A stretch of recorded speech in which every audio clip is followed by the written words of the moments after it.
Olá. Bem, senhores, hoje o assunto é sobre Moisés. São novas informações. E Elias. Essas informações foram canalizadas no Centro Casa Plataforma de Oração, e o informante foi o ser lá de uma dimensão muito distante da nossa, que se autodenomina Osho. Osho. O-S-H-O.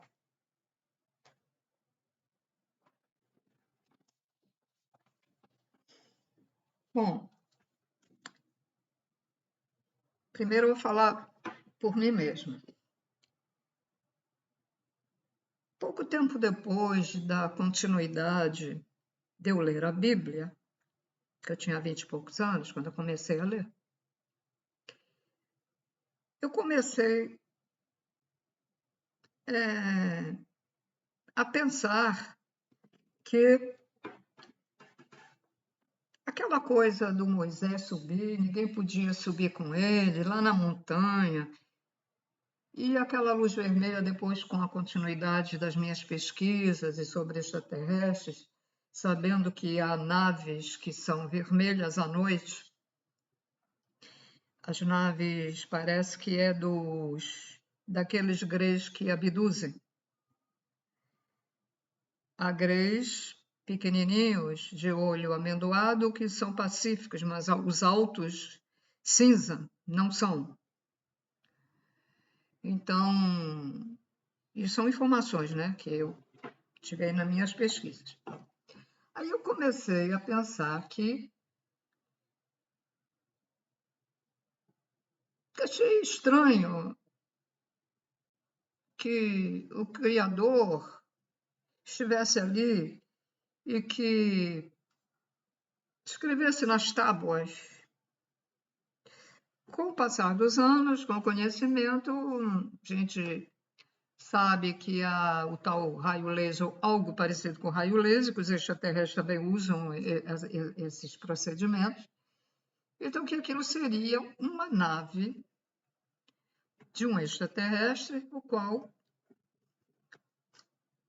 né, escreveu as tábuas de Moisés ia levar, porque aquele pessoal na época estava muito ruim, estava adorando deuses até metade animal, metade gente, tinha muita promiscuidade, roubos, etc, etc.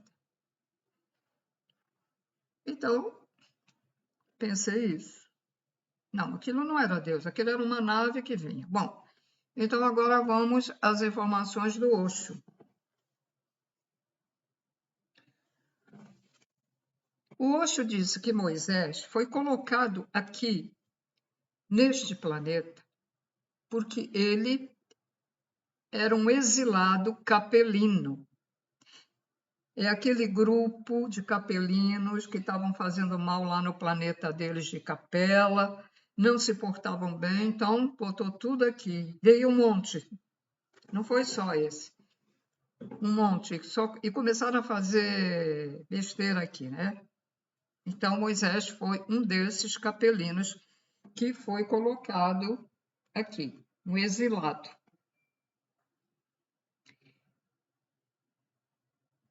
E aí,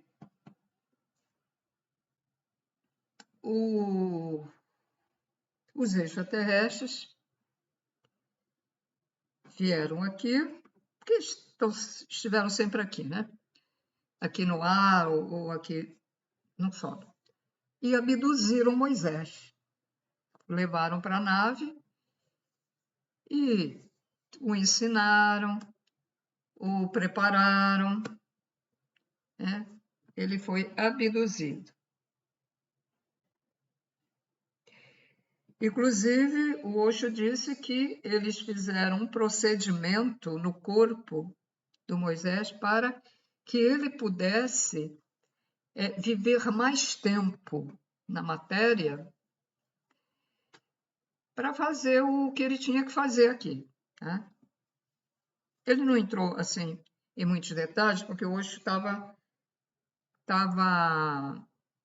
falando sobre outras coisas que eram, no caso, eram mais importantes. Mas então ele falou alguma coisa sobre o Moisés e o Elias, dentro do que ele estava falando naquele dia lá.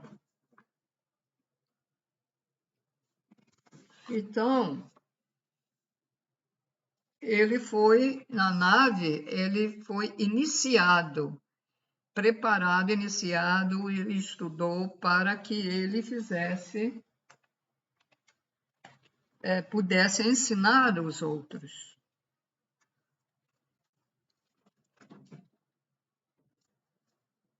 O Elias, que está lá na Bíblia, que eu não li também a Bíblia toda, eu nem sei qual o papel do Elias lá na Bíblia, mas ele informou que Elias foi também abduzido. Mas ele foi abduzido diversas vezes, porque ensinavam, diziam o que ele tinha que fazer, ele esquecia. Aí pegava o Elias novamente, levava para a nave e ficava lá, sendo ensinado.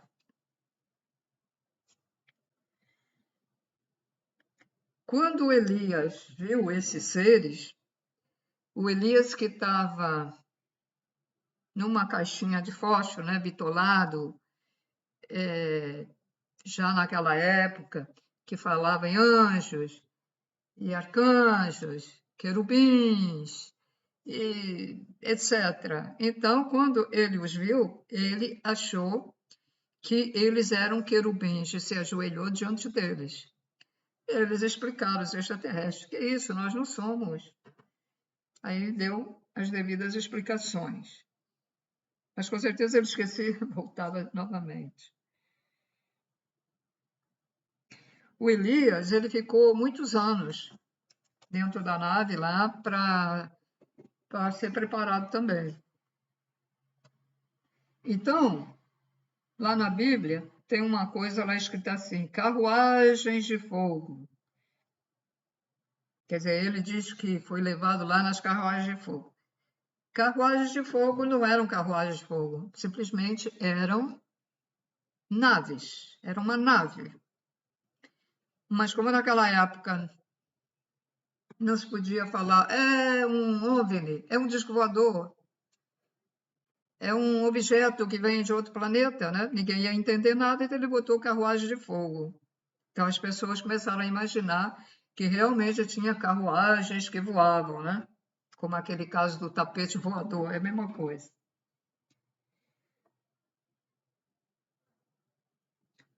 Então,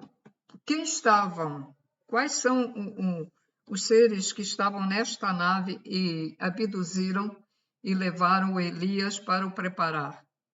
Eram os Anunnakis. E quem estava lá, um dos Anunnakis, era o Enki. Era o Enki, hoje, que está reencarnado aqui como Pedro, como médium. Porque os extraterrestres também são médios, né, gente? Deixa eu ver aqui. Quando o Elias chegou lá, quem estava lá também era o Moisés. E ele ficou muito surpreso, mas como Moisés morreu? Aí ele viu que a vida continua do outro lado, né? Então ele foi levado muitas vezes lá para ser preparado. E ele depois reencarnou como, o Elias reencarnou como João Batista. E João Batista era o quê? Um índico. Ou seja, a aura dele era cor índico, que é aquele azul muito forte, quase violeta, roxo, é roxo, né? E aí o João Batista fez o que fez aqui, já preparadinho. Então, às vezes as pessoas que são médiums, elas se acham muito importantes, né?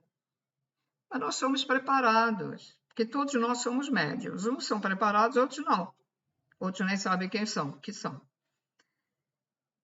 Me foi dito no centro que o que eu estava sentindo, que eram umas fisgadas no meu corpo todo, eu saía na rua e o guia que incorporou lá no médium, ele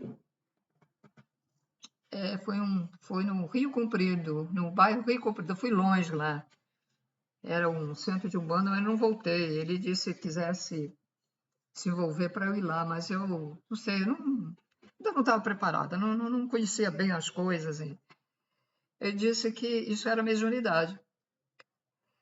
Até não gostei por quê, eu não entendi por que ele me botou aquela fumaceira na minha cara do charuto. Era um preto velho ou um caboclo? Eu não sei, não lembro se era um caboclo ou era um preto velho. E depois o médium tinha um mau hálito e me botou aquela fumaça com mau hálito na minha cara, que eu senti aquele, não gostei nada, nem voltei lá.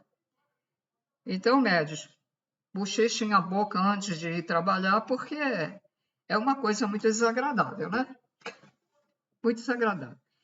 Aí passou uns anos e tal, mas quando a gente tem que seguir o caminho, a espiritualidade, os seres espirituais do outro lado, eles fazem alguma coisa, mostram um novo caminho. Ó, fui lá, morava num outro bairro, o rapaz foi no meu trabalho de arte, de quadros, não se sentiu bem dentro e disse, vai a um centro, vai a um centro. Foi por isso que eu fui nesse centro. Acho que foi até ele que indicou lá. Ele era aviador. Ele fugiu ele não se sentia bem, ele estava aflito, querendo sair, lógico. Ali dentro houve muitas discussões, muitas brigas entre as pessoas que me criaram. Então, aquilo estava ali, né? Ele se sentiu mal. E por isso que as coisas também não andaram bem para o meu lado. Eu não sabia que isso ficava ali impregnado. A minha vida foi para trás, a minha vida, dificuldade financeira, fui trabalhar numa banquinha na rua, para pagar as passagens para ir fazer a faculdade. Aí, um belo dia, quando eu estava já trabalhando mais perto onde eu morava, passou uma moça, chamada Gildete, que eu agradeço. Aí viu um quadro meu, comprou um quadro, viu não sei o quê, depois foi fazer uma viagem, me deu depois um negócio lá de presente, olha. E um dia ela disse para mim, eu vou te levar no lugar. Porque ela achava que as coisas não estavam correndo bem para mim. E não estava. Bem, eu também não... Dessa vez eu não neguei, fui. E foi aí que eu comecei a desenvolver num centro...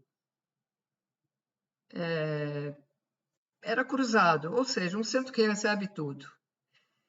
Até um médium foi uma vez bêbado trabalhar. Agora veja o que ele recebeu ali. Então tinha uma médium que se jogava no chão e pegava nas pernas da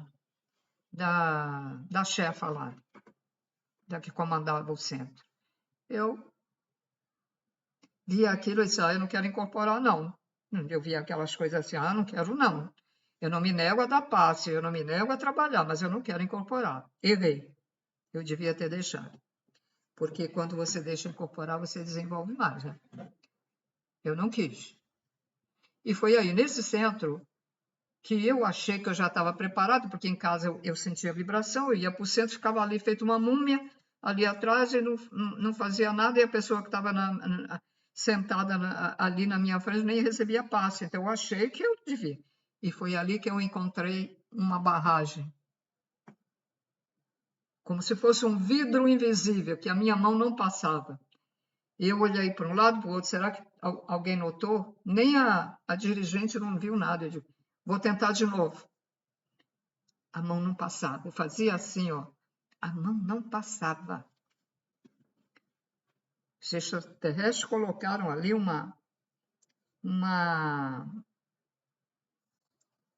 escudo, né? Que me barrou.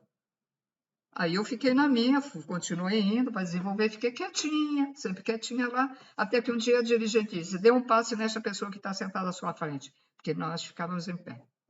Foi nesse centro. Ela disse que era a última reencarnação, Dona Rita. E ela veio e casou com a mesma pessoa que ela tinha casado numa outra vida, então ela já estava preparada para ir embora. E um dia até ela disse que ela ia me preparar para levar o centavante, só que ela esqueceu.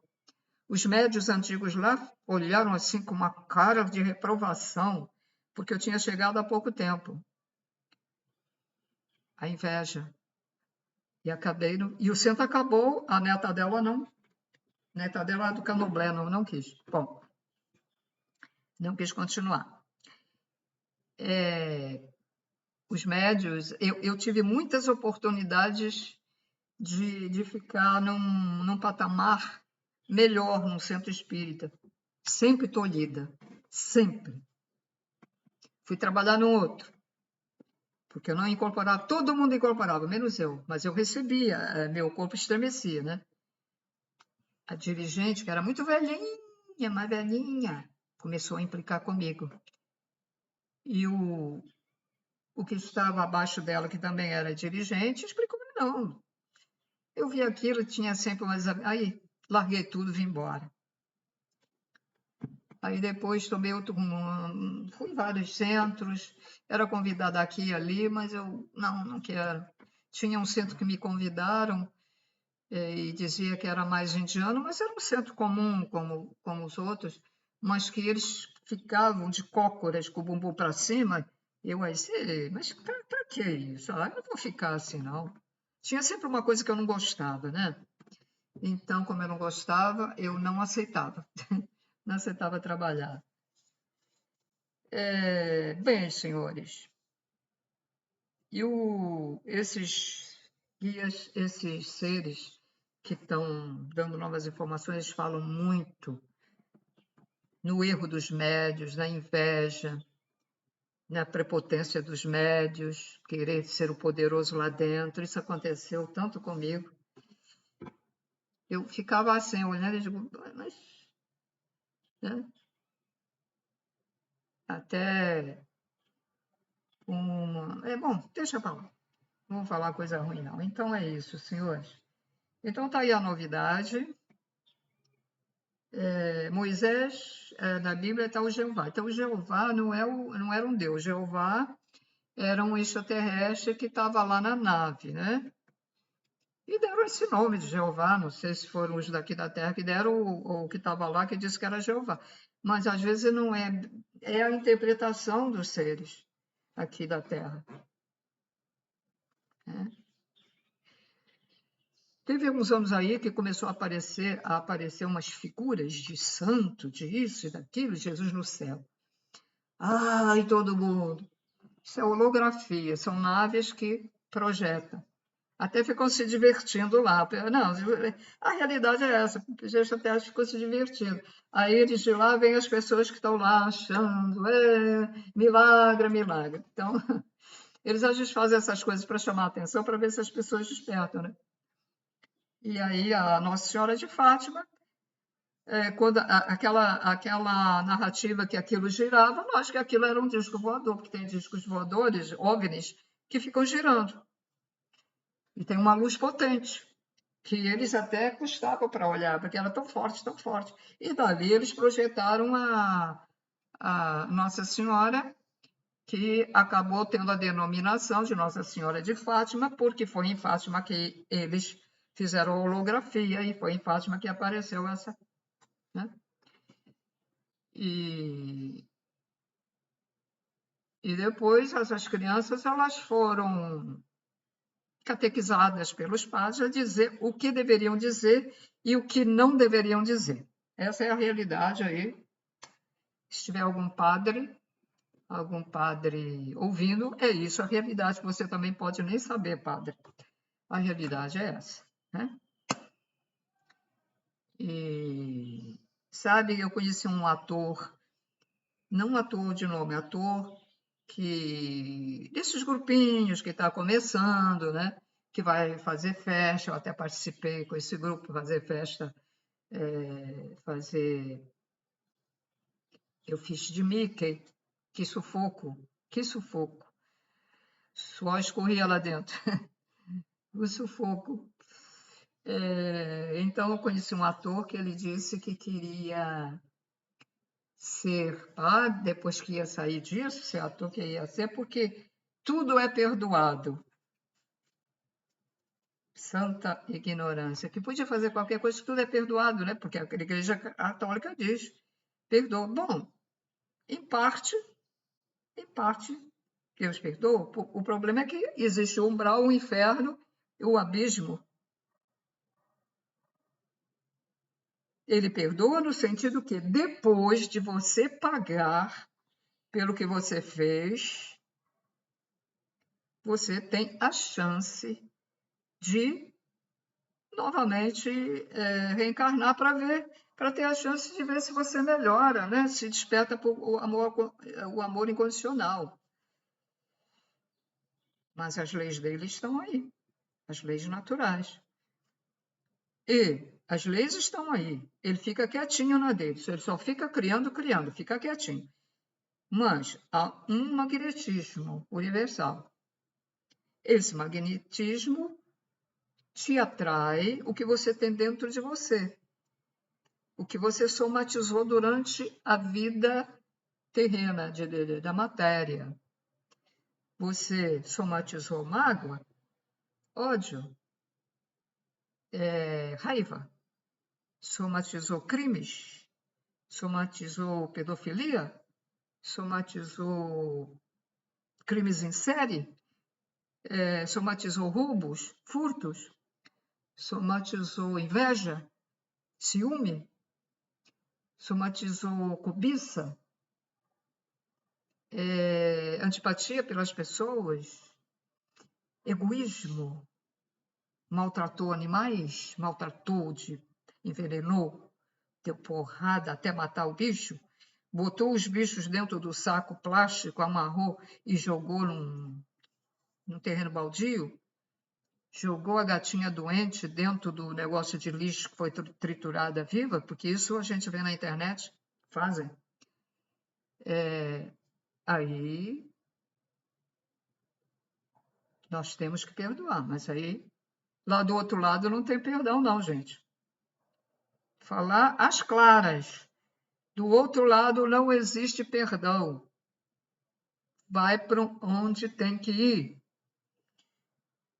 Conforme o que você fizer, vai para uma dimensão do umbral, porque o umbral tem várias dimensões, umas muito piores do que outras mais suaves. Vai para um dos tipos do inferno, vai para um dos tipos do abismo. E o arrependimento, quando você do outro lado te mostra o que você fez, o arrependimento às vezes te leva a ser um espírito ovoide e fica ali preso. Se houver arrependimento, se auto-perdoe para não virar um ovoide. Se auto-perdoe e siga as orientações dos seres da luz. Peça para que eles te resgatem, que te salvem, ou peça a Deus direto, ao Criador. Quem está rindo ao ouvir isso, rirá pela última vez em tua vida. Já tive provas que o umbral existe. E o umbral leve, hein? Não era um umbral ruim, muito ruim. Então, será a tua última gargalhada nesse ciclo da Terra, que depois que você falecer, você não vai mais rir, você vai chorar. Mesmo sendo, por tua própria culpa, um espírito ovoide, as tuas lágrimas vão escorrer. Porque você vai sofrer. Muito. A verdade tem que ser dita. Até a próxima, senhores.